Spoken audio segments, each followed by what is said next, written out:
Bien-aimés dans le Seigneur, shalom, shalom chez vous.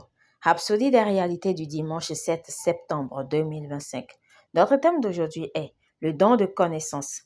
Notre verset d'ouverture tiré du livre de 1 Corinthiens 12, versets 7 à 8. Mais à chacun, la manifestation de l'Esprit est donnée pour l'utilité commune. Car à l'un est donné par l'Esprit une parole de sagesse, à un autre par le même Esprit une parole de connaissance. Alléluia. En ces derniers temps, il est inspirant de voir les enfants de Dieu en savoir plus que jamais sur les dons de l'Esprit. Mais ils se sont constamment trompés sur un point. Ils ont interprété un don mentionné dans 1 Corinthiens 12 comme étant la parole de connaissance. C'est d'ailleurs le seul passage des Écritures où il est fait référence à la parole de connaissance. À chaque fois, c'est le don qui était mentionné. Il était appelé connaissance et non parole de connaissance. Ce que beaucoup appellent à tort le don de la parole de connaissance est en fait la manifestation du don de prophétie.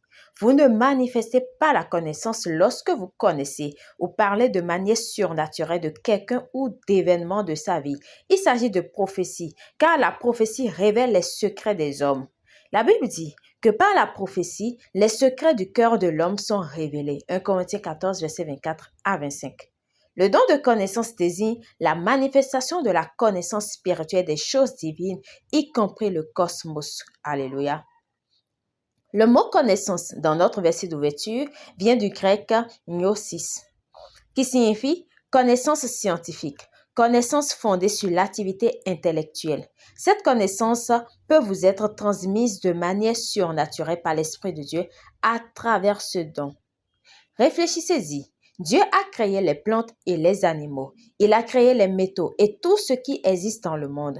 Il peut vous enseigner à leur sujet. Il peut vous donner une connaissance surnaturelle en intelligence artificielle, en robotique, en droit ou en médecine.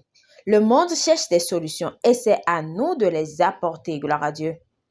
Christ, l'incarnation de toute sagesse et de toute connaissance, vit en vous. Le Saint-Esprit, l'Esprit de sagesse et de connaissance vit en vous. Il vous enseigne toutes choses et peut transmettre surnaturellement à votre esprit la connaissance de tout. Prenez davantage conscience du ministère de l'Esprit dans votre vie. Soyez conscient de sa puissance, de sa présence et de sa capacité à transmettre à votre esprit des solutions qui changeront le monde. Alléluia, gloire à Dieu. Alléluia. Confession.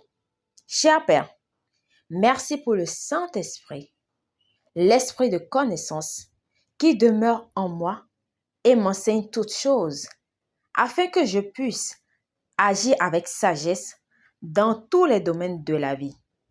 C'est lui qui me donne la connaissance absolue des concepts, des idées, des circonstances et des situations grâce auxquelles je fais naître des innovations et des solutions pour changer mon monde au nom de Jésus. Amen.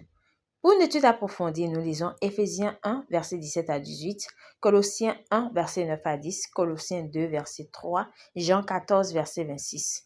À présent, nous aimerions vous donner l'opportunité de recevoir le Seigneur Jésus-Christ comme Seigneur et Sauveur de votre vie, afin que le Saint-Esprit puisse venir habiter en vous et vous donner les dons de connaissance et vous donner des paroles de connaissance qui puissent nous apprendre à vous et à moi des trucs assez importants que le monde sera étonné de voir. Alléluia, alléluia, alléluia.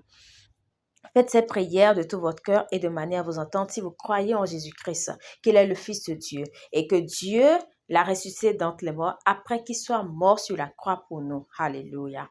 Dites, ô Seigneur Dieu, je crois de tout mon cœur en Jésus-Christ, Fils du Dieu vivant. Je crois qu'il est mort pour moi et que Dieu l'a ressuscité des morts. Je crois qu'il est vivant aujourd'hui. Je confesse de ma bouche que Jésus-Christ est le Seigneur de ma vie à partir d'aujourd'hui. Par lui et en son nom, j'ai la vie éternelle. Je suis né de nouveau. Merci Seigneur d'avoir sauvé mon âme. Je suis désormais un enfant de Dieu. Alléluia. Vous pouvez lire Romains 10, verset 9 à 10. Félicitations si vous avez fait cette prière. Vous êtes désormais un enfant de Dieu. Alléluia.